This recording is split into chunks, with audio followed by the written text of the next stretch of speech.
Hi, my name is Mary Sanders, and I am a stage 2 invasive ductal triple negative breast cancer patient.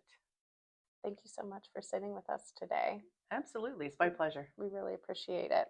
Well, if you're okay with it, we'll dive right in. One word to describe your diagnosis day. It's funny. The one word I think that I came up with was confirmation, because I had found my own lump, and at that moment I knew. And I even told my husband, I went out and I'm like, I have this lump, and I'm like, I think it's cancer. So when they told me, I'm Mhm. like, okay, let's make a plan.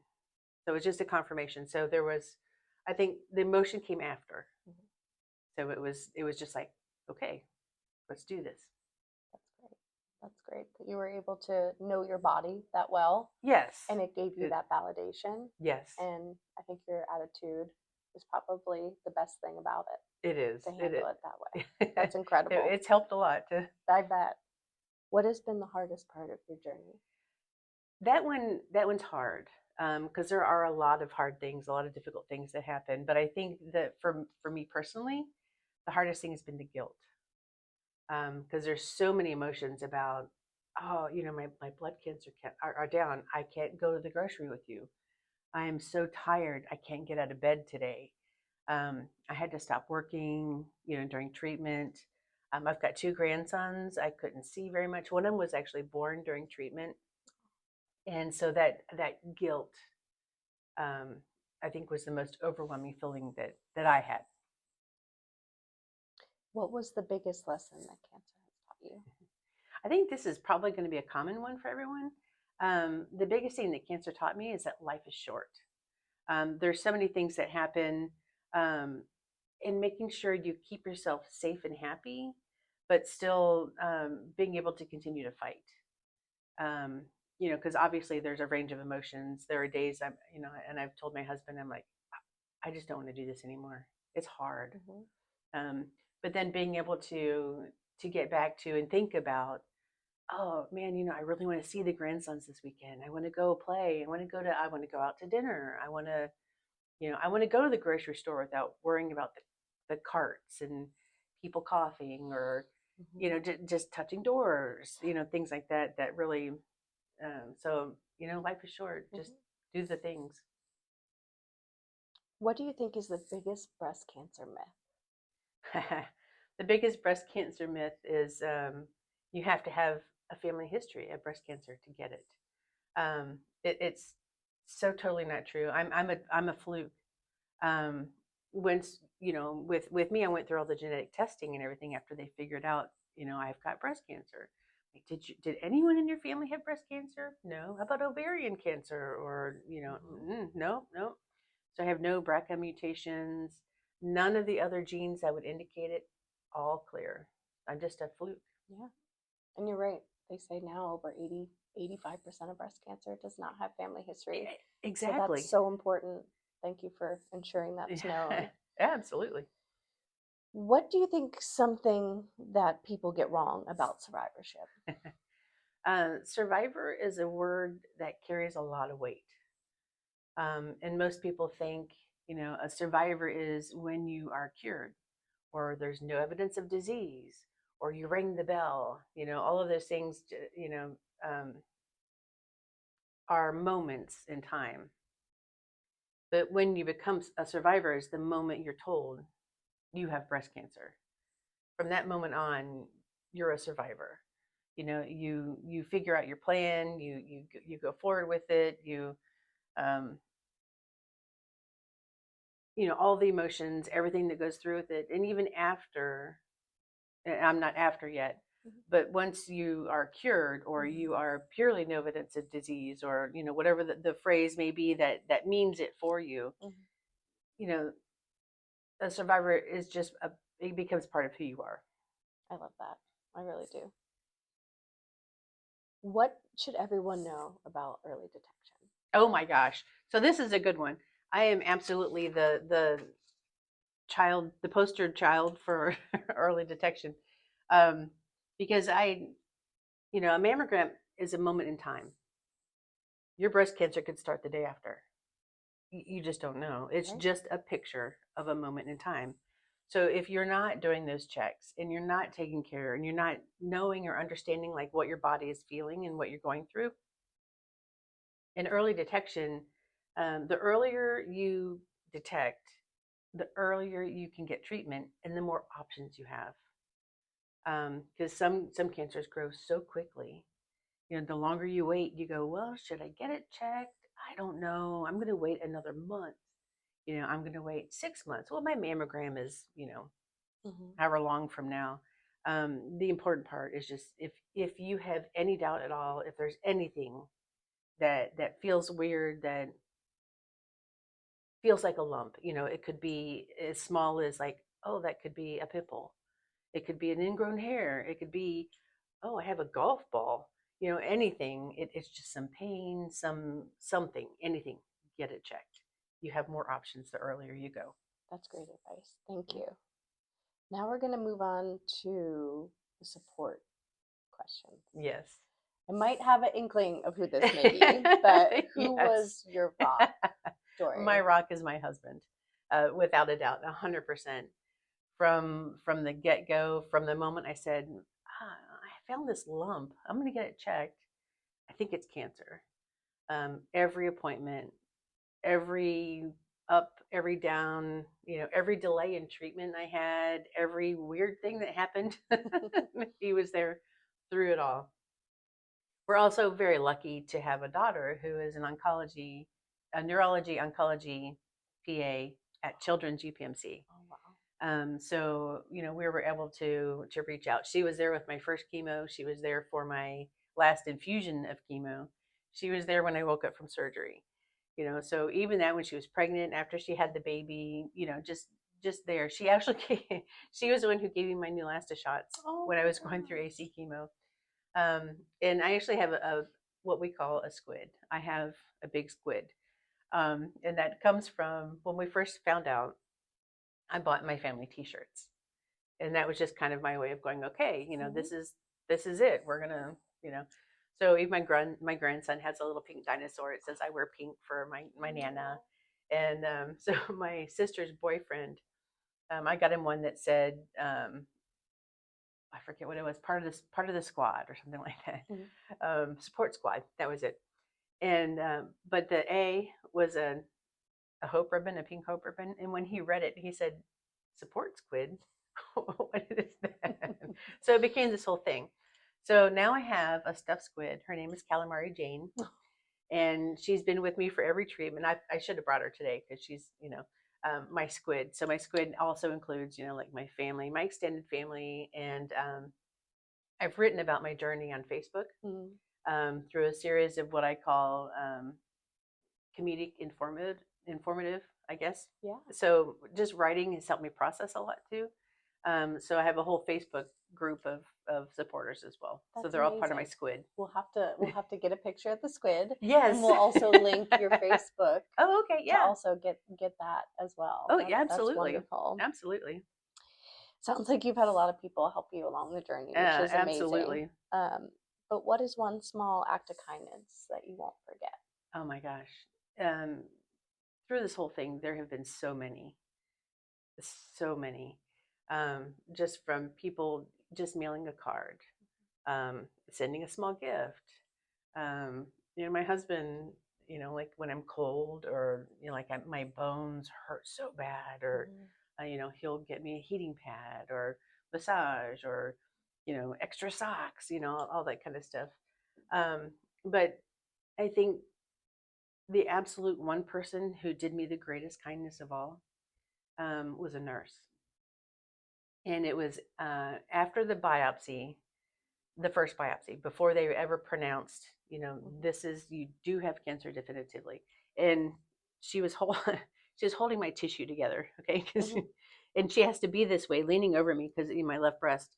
So she's leaning over me, she's holding my tissue together, and we have to stay that way for about 5 minutes. And I said, you know, is it how many women come in knowing they have cancer at this particular moment? Mhm. She's like, well, really none, you know, because some of them have a suspicion or, you know, whatever. And I said, I have cancer. And she said, yeah, you do. I mean, without results. Mhm. And then we had a really nice, like, honest talk. And, she's like, "Are you scared?" And I said, "Yeah, I don't know if I would normally cuss at this point. I am completely scared, Yeah. but it's something I'll deal with, Hmm. and we'll find out, we'll make a plan, we'll go forward." And she said, "Good for you." And she said, "Whatever you do, keep this positive attitude and keep your sense of humor." And she's absolutely right about that. But so many kind people in the world.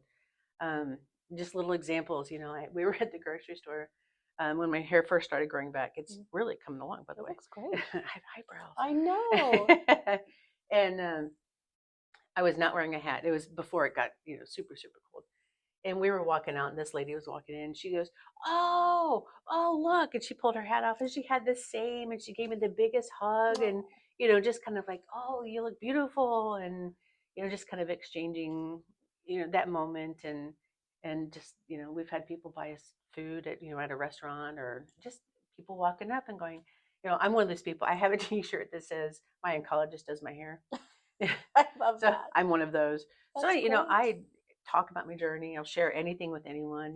There's nothing off limits. Anyone can ask. And people come up and say, "Gosh, I really enjoy you. I like seeing you out." Just so many people are so kind, That's just so good. everywhere. That's Yeah. the world needs more, right? Oh, Right now, absolutely. we need Yeah. a lot more It certainly kindness. couldn't hurt. Yes, I agree. What helped on the hardest days? Yeah. Um, just, I guess, sitting with it. You can't, well, I mean, you can, but you don't really want to push down so much of those emotions. So you really need to feel them, acknowledge them, sit with them, and go, "You know what? I realize I'm having a hard day. Mhm. It hurts. I'm sick. I'm tired. I'm sad. I'm depressed. I don't want to eat. I want to sleep. I don't want to get out of bed." Just so much, and so many of those actually happen at the same time as well. Um, and just being able to go, "Okay, this, I feel it. I'm going to let myself feel it, and then I'm going to make another plan, and then I'm going to get myself out, and I'm going to work my plan, um, and just keep going." That's a great attitude. So, no, thank That's a you. great attitude. How has cancer changed you?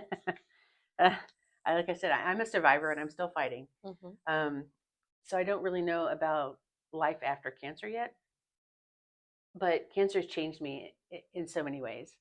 Um, I'm not nearly as uptight or so much of a perfectionist as I was. Um, there's so many more things that I just let go.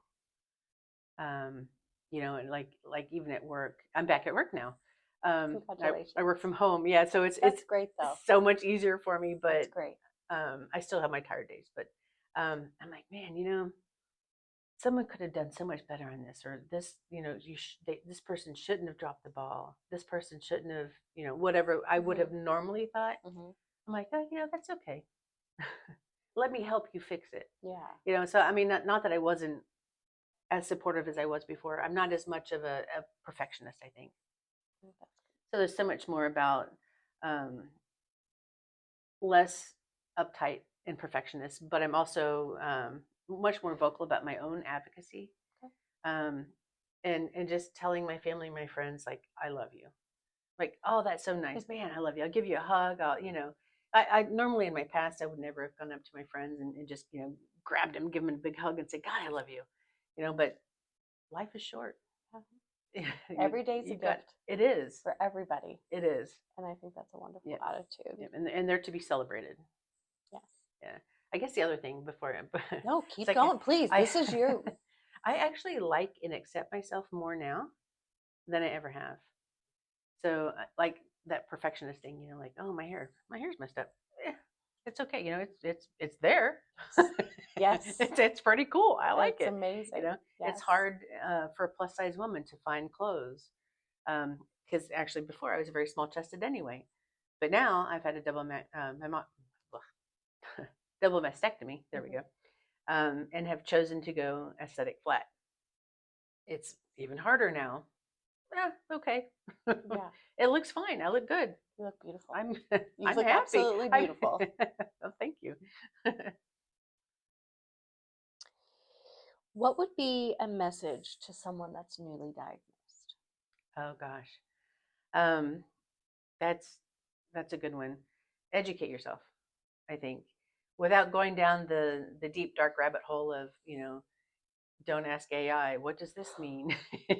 you know, go to WebMD, you're going to die right now. Don't do that. But educate yourself about medical terminology.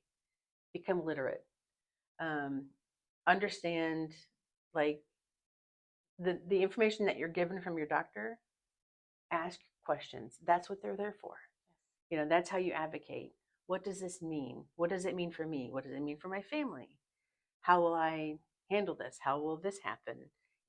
Just to absolutely advocate for yourself. Um, keep your sense of humor. Be as optimistic as you can, and it's okay not to be okay. Absolutely, like we mentioned before, kind of feel the feelings and know they're part of the journey. I love that. Thank you. What gives you hope today? Oh my gosh, everything gives me hope. um, science and technology are changing so swiftly, and things are coming so fast. And for me, being a triple negative, um, 10 years ago, I would not have been able to have the treatment that I have now. They found out certain things about the order and the progression of treatment. Um, whereas, before, 10 years ago, for me, they would have been, okay, let's just, go full out, fill the body with poison, you know, kill it all. We don't know how to target it, but now they can target it. And, the way that they do the chemo now, and everybody has, you know, their own journey. Every journey is different. Every chemo path is different. Every chemo blend is different. Um, so just, you know, that's so hopeful for me, that technology and science and the way we are now. I mean, maybe one day there will be no cancer. That's our hope too. Yeah. That's our hope too. Absolutely. There could be a vaccine someday. Oh, yes. Wouldn't that be amazing? Yes. So many cool things. We're hoping for that. Yes. We're really hoping for that. Yes. So this is a different part of the interview, but Okay. it's just a, finish the sentence type of thing. Okay. I am stronger because. I am stronger because I learned I can keep going, even when there are no guarantees. Breast cancer taught me. Breast cancer taught me my body is adaptive. Survivorship feels like. Oh gosh, this one is hard. Survivorship feels like living with memory and knowledge, um, and love and hope for the future. My reminder to get others get checked because. Please get checked. Check yourself. Get checked. Don't wait. Early detection means more treatment options. Okay. Thank you. Thank Is you. there anything else that you want included that I might have forgot? Oh gosh. Pittsburgh based in. I guess if you're going to have breast Oh. cancer, Pittsburgh is a place to have. That's true. I Bring it down to the research facility. Yeah, that's actually a really good point. Because we moved here from Dayton, Ohio about 3 years ago because, our daughter and son-in-law were getting ready to have our first grandson. Yeah. And my husband's retired. I work from home. We thought, let's just move. We want to be near them. So we came here. And if I were to choose any place in the world where I could get cancer, it would be Pittsburgh. Particularly, I guess, because of our experience, and we're UPMC patients, but just the extensive research that has come out of Pittsburgh itself, the research that's ongoing. We got to go to UPMC Hillman and go through their labs and see the research. Wow. And talk to the doctors that are doing the research, and they talked about a chemo pill that's that could be preventive, and all the things that are coming from the things that basically come from us. You know, they have my biopsy, they have my breasts, and interestingly enough, um, when so I've gone, my body does weird things. um, so before I got on Xeloda, which is the chemo pill, um, there are certain people who have a certain gene mutation who could react very badly, and it could kill you. So my doctor's like, okay, what we've been through so far, let's get you checked before we put you on Xeloda. I'm like, okay. So they actually went back and pulled my breast tissue from surgery Wow. and were able to do gene sequencing on it. And stuff like that is just phenomenal. Turns out I'm okay. I'm on Xeloda. Well, But that's amazing that they were able to do that. isn't that crazy? Mhm. I mean, just like, oh, we'll go get your tissue and let's just do some gene sequencing and figure out, you know. And through that, they also found out that I actually have circulating tumor DNA. Gosh. So, you know, that's what we're working on now. You know, Yeah. I could still have some Right. floating in there somewhere. It could attach itself, you know. So we're obviously monitoring that, and you know, the Xeloda will help with that a lot. Mhm. But you know, that being able to guide my doctors on what can we do is just phenomenal. So Pittsburgh is the place. That's great. That's great. Thank you. Yeah, thank you so much. Thank you.